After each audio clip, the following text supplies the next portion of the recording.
Perkenalkan, nama saya Gisha Syakira Salim dengan NIM 2403060004 dari Fakultas Pertanian, Program Studi Peternakan, Universitas Sumatera Utara. Dengan dosen pengampu Ibu Insinyur Tati Fidianasari, SPT MP IPM. Di sini saya akan menjelaskan tentang metabolisme lipid atau lemak, pencernaan, penyerapan, dan transport lemak. Triasilgliserol makanan dihidrolisis dalam rumen usus menjadi asam lemak bebas dan monoasasiggliserol oleh lipase pankreas. Produk pencernaan ini bersama dengan garam empedu dan fosfolipid membentuk misel yang memfasilitasi transportnya melintasi lingkungan berair rumen usus ke permukaan enterosit. Garam empedu sangat penting untuk melarutkan kolesterol dalam lipid lain dan usus lain dan penyerapan selanjutnya. Kolifase pankreas yang disekresikan sebagai zymogen prokolipase memfasilitasi pengikatan lipase pankreas ke antarmuka lipid aqua dari tetesan lipid yang diemulsikan. Pencernaan fosfolipid makanan dimulai oleh fosfolipase A2 pankreas yang memerlukan garam empedu untuk aktivasi. Selanjutnya, penyerapan lemak. Asam lemak rantai panjang dan pendek diserap langsung oleh ke dalam vena porta, sedangkan asam lemak rantai panjang bersama dengan kolesterol dan monosakkharida diserap oleh ke dalam repitel usus halus. Di dalam sel ini, lemak-lemak tersebut kembali disintesis menjadi triasilgliserol dan membentuk kilomikron. Kilomikron kemudian masuk ke sistem limfatik melalui ductus lakteal di dalam villi usus dan akhirnya mencapai sirkulasi sistemik melalui ductus thoracicus. Transport lemak. Setelah kilomikron terbentuk ke dalam sel epitel usus halus, mereka dilepaskan ke dalam sistem limfatik melalui lakteal sentral dari villi.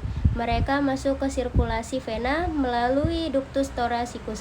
Kilomikron diangkut melalui aliran darah dan dihidrolisis oleh lipoprotein pada permukaan endotel kapiler di jaringan adiposa. Selanjutnya di jaringan adiposa jantung, asam lemak bebas diambil oleh triasilgliserol. Sisa kilomikron diambil oleh hati, sementara itu VLDL yang disintesis di hati mengangkut triasilgliserol endogen ke jaringan perifer. Saat VLDL kehilangan triasilgliserol melalui lipoprotein lipase yang menjadi IDL, lalu menjadi LDL yang mendistribusikan kolesterol ke sel-sel tubuh. Selanjutnya, beta oksidasi asam lemak. Mengapa beta oksidasi? Oksidasi long chain fatty acid atau LCFA merupakan jalur metabolisme penghasil energi utama pada hewan, beberapa protista dan beberapa bakteri. Elektron dari protein oksidasi Fa melewati rantai mitokondria menghasilkan ATP atau asetil-CoA. Hasil oksidasi Fa dioksidasi sempurna menjadi CO2 melalui TCA,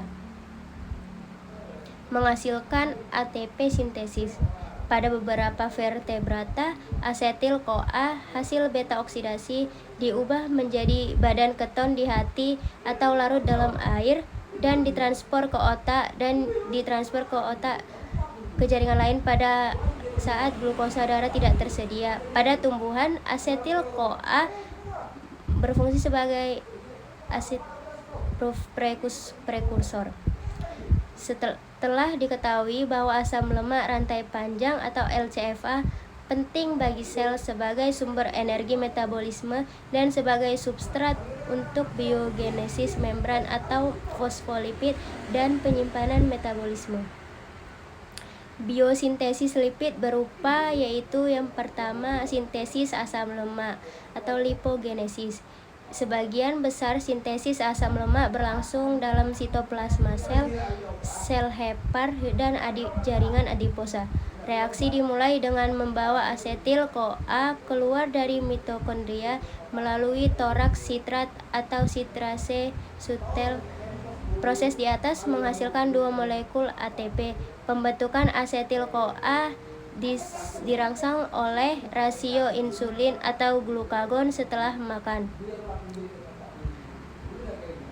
Selanjutnya, asetil-CoA sitosol menjadi maronil-CoA oleh asetil-CoA karboksilase. Enzim ini diaktifkan oleh rasa kenyang, sitrat, dan insulin. Insulin yang tinggi juga mengaktifkan enzim yang berikutnya pada jalur ini, yaitu kompleks asam lemak sintase. Produk dari jalur ini yaitu palmitat atau C16. Palmitat dapat diperpanjang dan didesaturasi menjadi berbagai asam lemak. Yang kedua yaitu sintesis triasilgliserol. Triasilgliserol pada hepar dan jaringan adiposa dibentuk melalui senyawa antara asam fosfatidat. Pada sel usus, triasilgliserol berasal dari 2 monoasilgliserol. Jaringan adiposa tidak memiliki gliserol sehingga tidak menggunakan gliserol yang dihasilkan oleh enzim protein. Insulin merangsang pembentukan LPL dan metabolisme glukosa menjadi asam lemak dalam jaringan adiposa. Yang ketiga yaitu sintesis fosfolipid.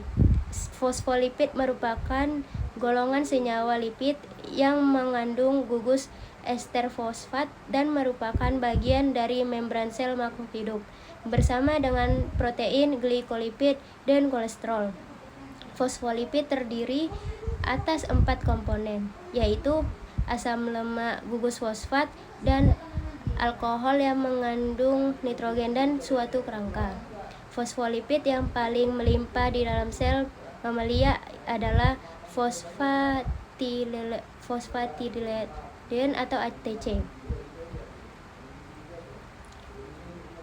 Selanjutnya yang keempat yaitu sintesis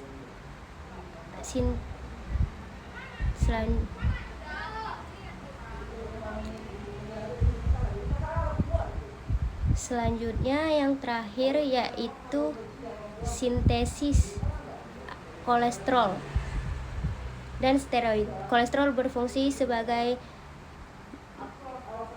komponen prekursor hormogen dan steroid. Presentasi terjadi pada hepar dan usus. Prekursor asetil-CoA dan kolesterol ditentukan oleh enzim HMG-CoA reduktasi. Enzim ini dapat diambat oleh obat anti kolesterolemia.